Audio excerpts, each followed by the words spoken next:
Indian diplomat unsafe in Canada, says Jaishankar. Today, I'm actually in a situation where my diplomats are unsafe going to the embassy or to the consulates.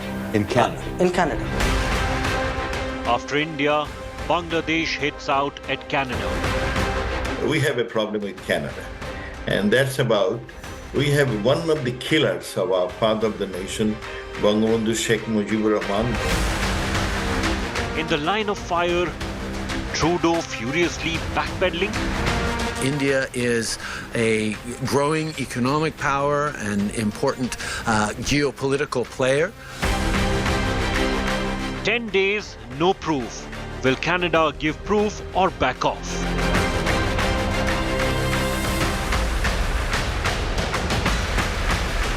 Canada safe haven for terrorists? Top focus on India first.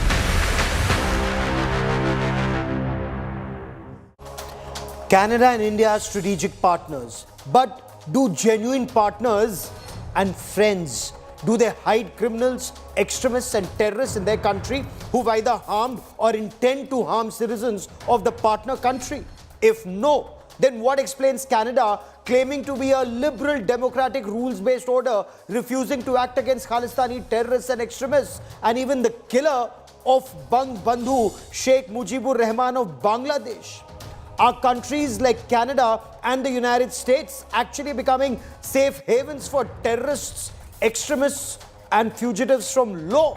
I'm Gaurav Sawant. We get you more on this big story, but first as always, the headlines. As Kaveri protests escalate in Karnataka and Tamil Nadu, setback for Siddaramaiah government, Kaveri panel directs 3,000 cusecs water be released for Tamil Nadu. Massive ripples a day after India Today's Beti Bazaar operation exposed trafficking hotbeds in Madhya Pradesh and Rajasthan. Union Minister Meenakshi Lekhi demands police action. Rajasthan Minister promises an investigation.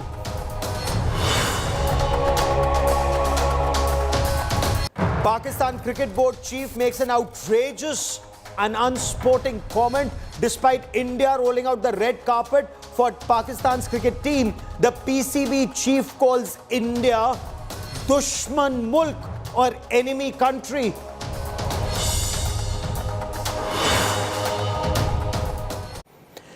External Affairs Minister Dr. S. Jaishankar reiterated that Indian diplomats are unsafe in Canada. He exposed Canada's inaction against Khalistani terrorists, extremists and extortionists despite multiple dossiers submitted by India.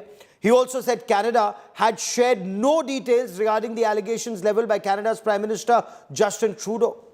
In the line of fire, Trudeau appears to be furiously backpedaling, at least for now. It's extremely important that all of us continue to engage constructively and seriously with the government of India. Canadian Prime Minister Justin Trudeau climbs down after alleging that Indian agents were involved in the killing of Khalistani terrorist Hardeep Singh Nijjar on Canadian soil, plunging diplomatic ties with India into deep crisis. Trudeau is lowering the temperature. In a fresh statement, Trudeau has said Canada is still committed to building closer ties with India.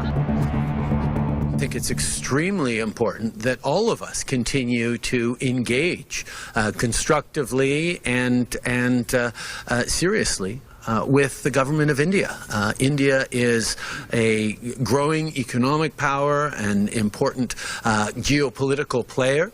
And as we presented with our Indo-Pacific strategy just last year, we're very serious about building closer ties with India.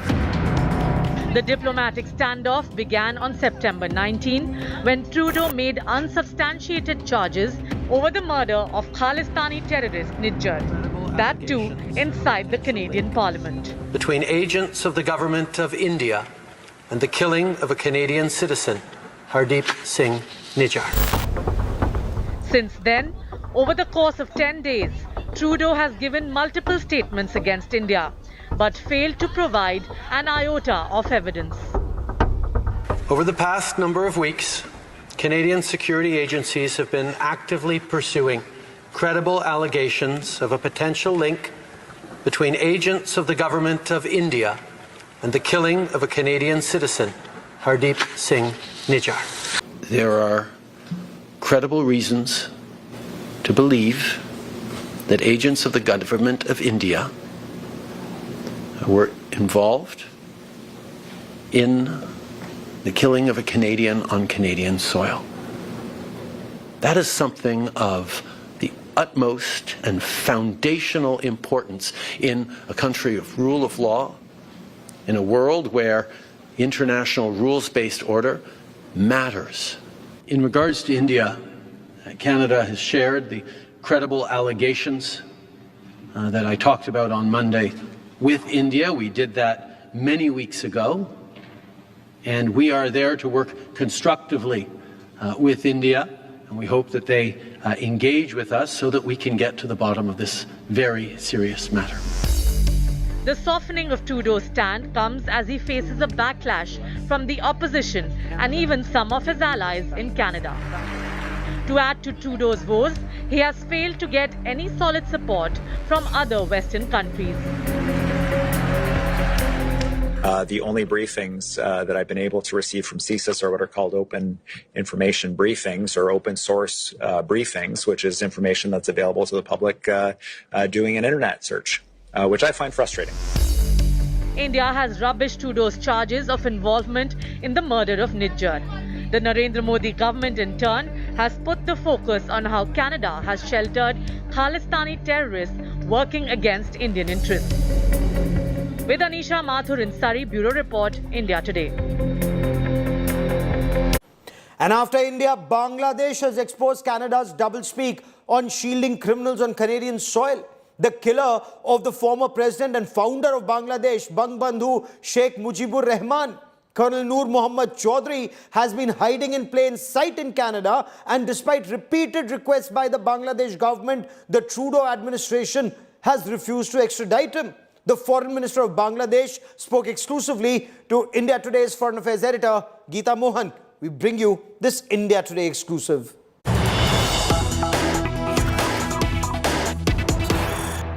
The fact that there are concerns that India and Bangladesh have with regards to terrorists, how much do you think Pakistan uses them against India and Bangladesh? Whether it's Khalistani terrorists who are funded or supported by Pakistani elements in Canada, or for that matter, political assassins such as Noor Chaudhry living there, maybe connected to ISI officials, since he himself was a military officer in Bangladesh when he killed Bangabandhu.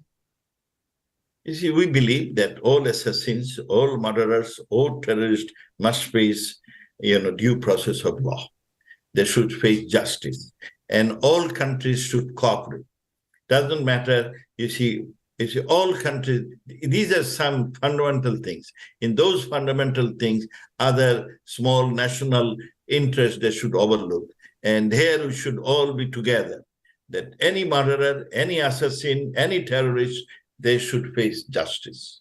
Does not matter whether Pakistani or Indian or Bangladeshi or, any country, Canadian, all terrorists must face justice. Right. On that note, Minister Mohammed, thank you so much for joining us here on India Today and sharing perspective on how countries should be looking at terrorists, political assassins. I hope I could answer you because I didn't hear everything very accurately. No, you did. Just as a question on Pakistan's involvement, it seemed like you just wanted to talk about the larger picture. But is there any comment that you want to make about Pakistan's involvement in terrorism and supporting these terrorists? Is there a specific comment that you want to make on Pakistan's involvement in supporting these terrorists? Yeah, we discourage all countries to, protect terrorists. We don't want any country should be a safe haven for any terrorist. Doesn't matter what. Every country should come together, as I said, in these issues. Terrorists, murderers, those must not be given any safe. And for more on this, let me bring into this conversation Shamsher Chaudhry, former Foreign Secretary of Bangladesh. Ambassador Chaudhry, as always, welcome on India First. Sir, we want to understand from you, how long has Bangladesh tried to have the killer of Bangbandhu Sheikh Mujibur Rahman extradited from Canada? In fact, one from Canada, one from the United States, sir. I think he went there sometimes in the 1990s, late 1990s. And what we understood that he had sought asylum in Canada, but the Canadian authorities have never clarified any information on him, whether he has sought asylum or he has been given asylum. They said this is as per their law or as per their practice, they're not obliged to provide information to a foreign country. Now, the issue here is it is not just any person. It is a person who has been tried in a normal court in Bangladesh, found guilty, convicted of murder, and and so we hear that he's in Canada. Now, okay. this practice of providing shelter to such people, I feel that goes against the principles of rule of law, which the Canadian government has been saying very proudly that we follow rule of law, etc., etc., etc. Oh, absolutely, sir. And this is after due process of law was followed in Bangladesh. And not just that, Colonel Chaudhry has apparently confessed he killed Bangbandhu.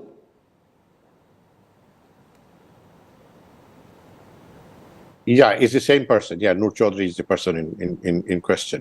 You know, our foreign minister has said in his interview that Bangladesh government has been, even at the highest level, Prime Minister Sheikh Hasina has spoken with Prime Minister Justin Trudeau a number of times on this.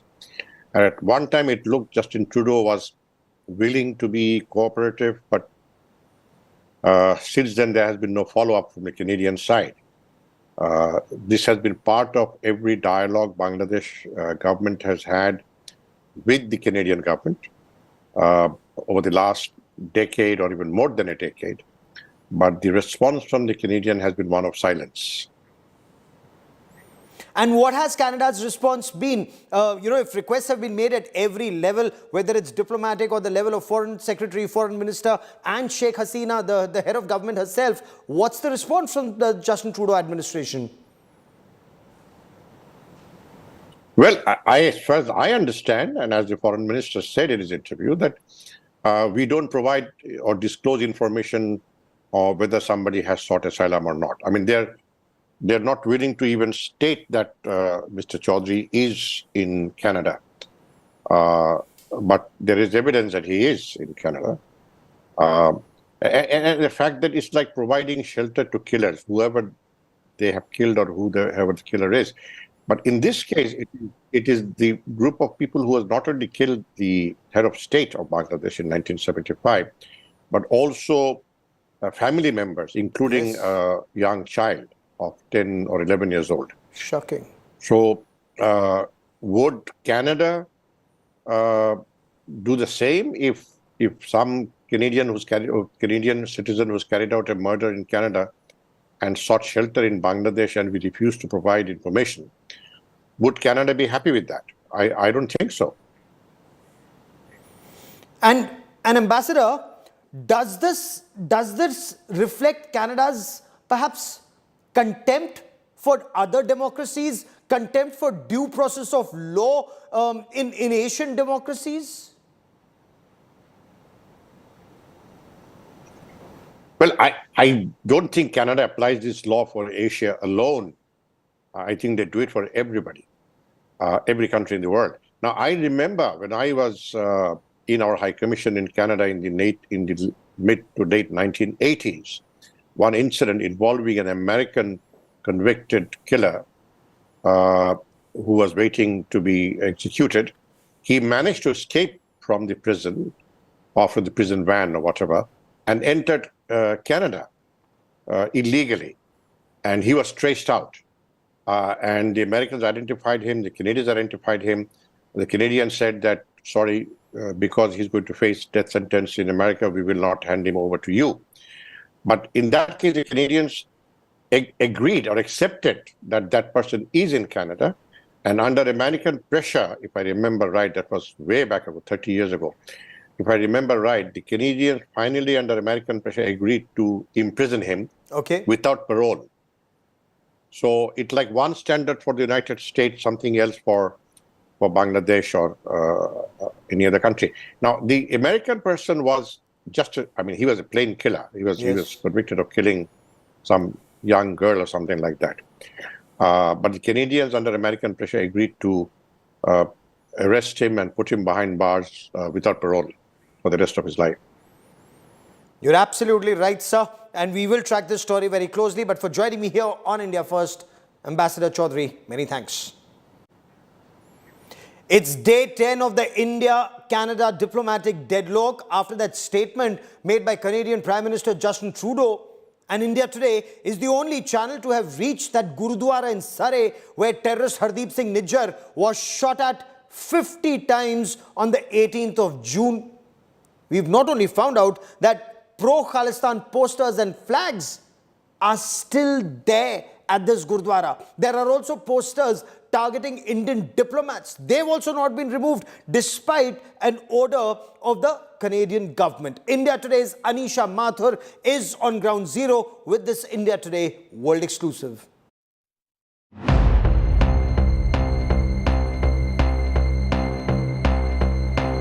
At the epicenter of the India-Canada diplomatic storm, India Today outside the Gurudwara in Surrey, in Canada's British Columbia province, where Hardeep Singh Nijjar, designated as a terrorist by India, was shot dead by two men in hoodie sweatshirts on June 18th. India Today, the first Indian media to reach this location for authentic ground reporting. Contrary to Canadian news reports, we found that Khalistani flags and posters targeting Indian diplomats have not been removed from the Gurudwara building. On the very other side of the Gurudwara gates, a poster very clearly calling for the assassination of Indian diplomats still very much outside the Gurudwara. While they may have removed a couple of the posters, the rest very clearly still exist right here. Surrey's Guru Nanak Singh Gurudwara, Nijjar led the administration of this sacred site from 2019 until his death on June 18th. The Canadian law is very clear that while you can protest, while you can ask for a referendum, calling for violence or incitement of hatred against a particular group of people, an identified group of people, is not allowed under Canadian law. Canada pointed fingers at India for the murder that took place outside the Surrey Gurudwara. India has rejected the accusations from the word go. The Indian media and the Indian government, as well as the Canadian government, must ask, why are these posters calling for assassination of Indian diplomats still up in the Gurudwara at Surrey, right here behind me? Anisha Mathur bringing you the reports from the ground from Surrey, BC, for India Today. More than 50 people, including a police officer, were killed and around 50 injured in a blast in Pakistan's restive Balochistan province. The explosion took place near a mosque in Balochistan. People had gathered there to mark the birth anniversary of Prophet Muhammad, PBUH. Hours later, there was another blast at a mosque in Khyber Pakhtunkhwa's Hangu city that killed several people. This was a blast at the police lines. There are also reports of two other blasts in Pakistan. We bring you this report.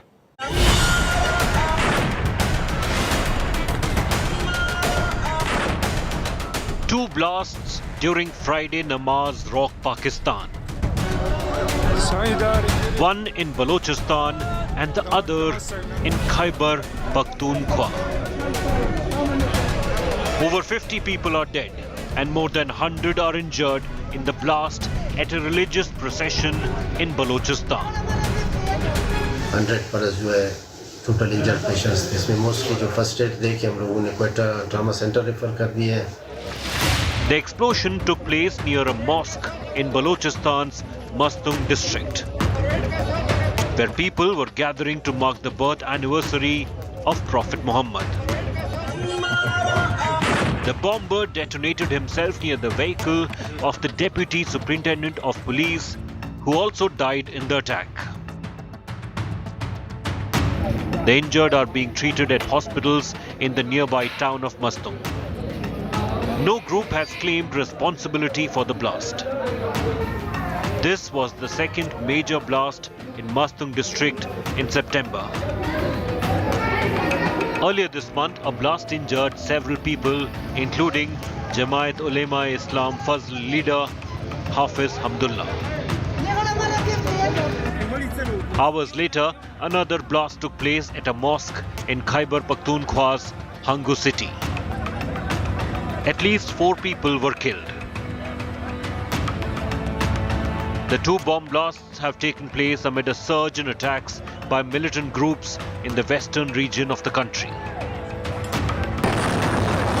The rising terror attacks pose a big challenge for security forces ahead of national elections scheduled in January. Bureau Report, India Today. So snakes in Pakistan's backyard are now turning to bite the hand that fed them. That is all we have for you on India First this evening. Many thanks for watching. Business Today up next with Siddharth Zarabi. Stay with us.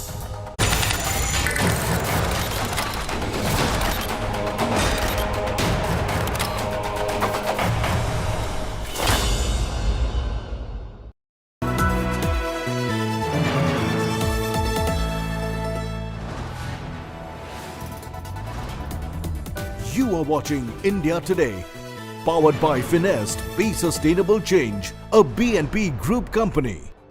India Today Conclave 2023, October 4th and 5th, Mumbai. Listen to Sharad Pawar, Devendra Fadnavis, Sushil Kumar Modi, Supriya Sule, Swapan Dasgupta, Aditya Thackeray, Uday Kotak, Arvind Vijay Mohan, Ashish Chauhan, Pradip Gupta, Vijay Verma, Ali Fazal, Bhumi Pednekar, Kusha Kapila, Shehnaz Gill, Urfi Javed. Book your seats now. Visit indiatodayconclave.com. Conclave 2023.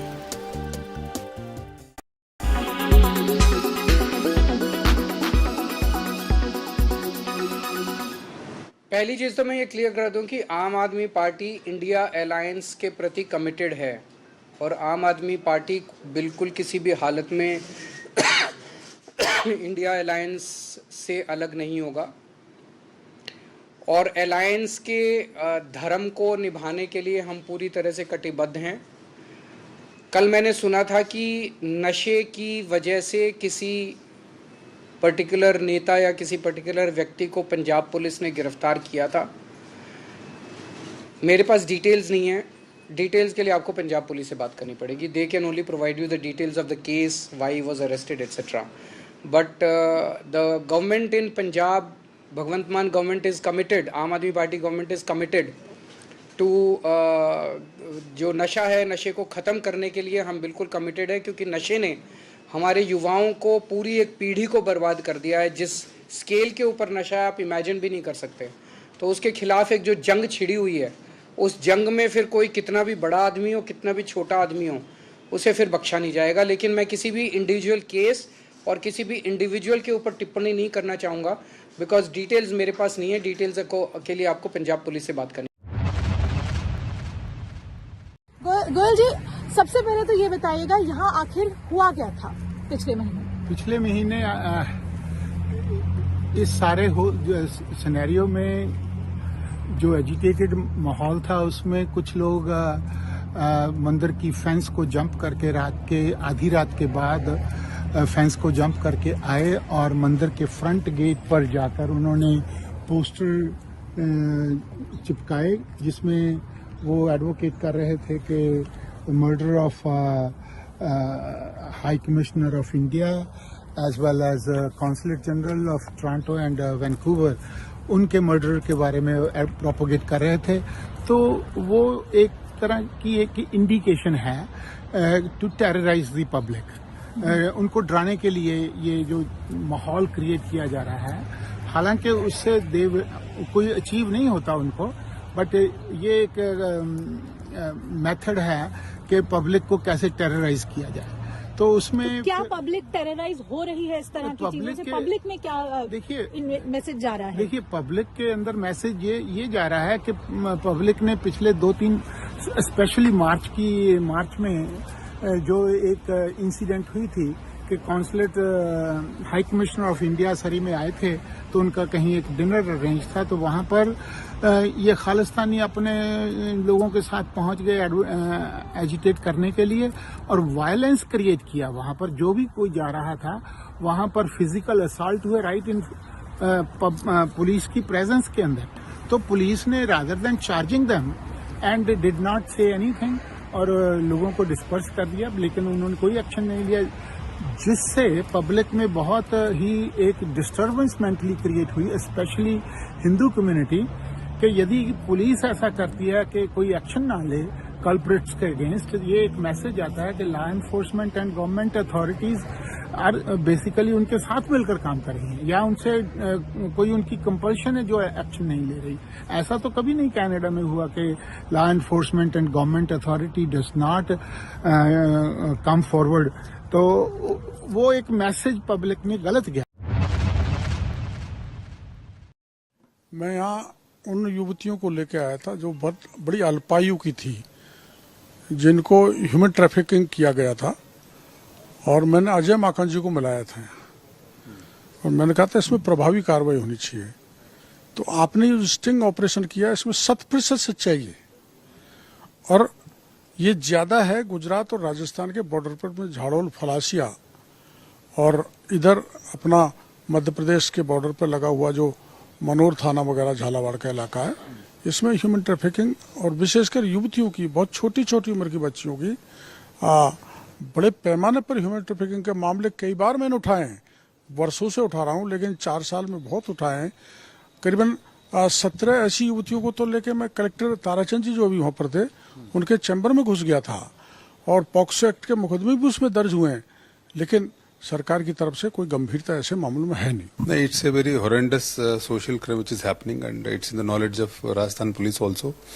Even in earlier years, we have taken action in Bhilwada. Operation Gudia was launched, in which 24 people were arrested, and even in the very village that you have shown, Jaisingpura and Tonk, we have arrested certain people and rescued certain girls about 2 years ago. So our anti-human trafficking cell and all the police stations, and even our own crime branch and CCR branch, that is civil rights branch, is aware of this problem, and we are taking actions, and even we'll take these leads also, and it's a good initiative by India Today, and we'll definitely carry forward this initiative, and we'll take action against these people.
You are watching India Today, powered by Finest, Be Sustainable Change, a BNP Group company.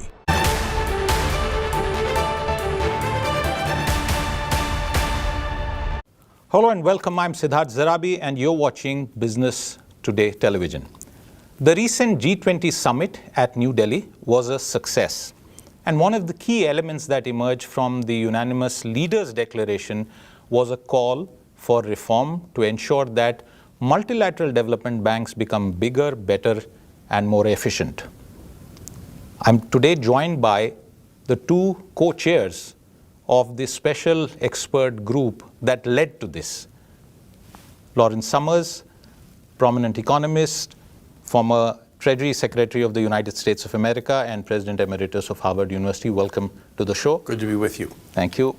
Also with us, Mr. N.K. Singh, a name everyone knows in India, prominent Indian economist, academician, and a policy maker with many decades of public service in India. He was the chair of the 15th Finance Commission and is currently the president of the Institute of Economic Growth. Welcome, sir. Thank you very much. Thank you.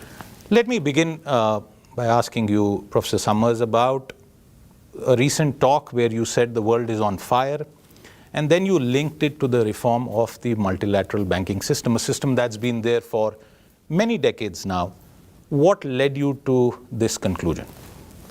There are two parts of it. The first is the degree of global challenge we face right now. Millions of square miles of land were destroyed in fires this past summer, and that's just indicative of what is happening with the challenge of global climate change, which clearly raises such profound issues for the future of humanity. At the same time, we still face substantial pandemic threats. My guess is that we'll see another challenge like COVID within 2 decades. We see for the first time in a very long time major war in Europe with substantial spillover consequences in terms of grain prices, food availability for much of the world. So it's a very dangerous moment in the world. And at the same time, it is a moment that is pregnant with opportunity to make lives better. We've seen more progress over the last 25 years in bringing down child mortality, in bringing up literacy than we have seen at any point in the past. And given how far those rates of child mortality have come down, then we will see at any point in the future. And if we want to keep that progress going in the face of these challenges, we need more capital to flow to the developing world. We need it to flow in better, stronger ways that address these key global challenges. And that is the function of global development banks. Uniquely among international organizations, they don't just bring nations together to talk, they bring nations together to do on common planetary problems. Uniquely among ways in which governments can devote their money, they have extraordinary leverage. $1 appropriated by the United States, in some contexts, can generate $25 of lending to the developing world. And they represent the world's most serious effort yet at genuine global governance, because their real decision-making is taking place by all the shareholders, including rich countries and developing countries alike. And that's why it seems to me they need to be the tip of the spear as we address these global challenges and try to keep the global opportunities coming. And that's the central theme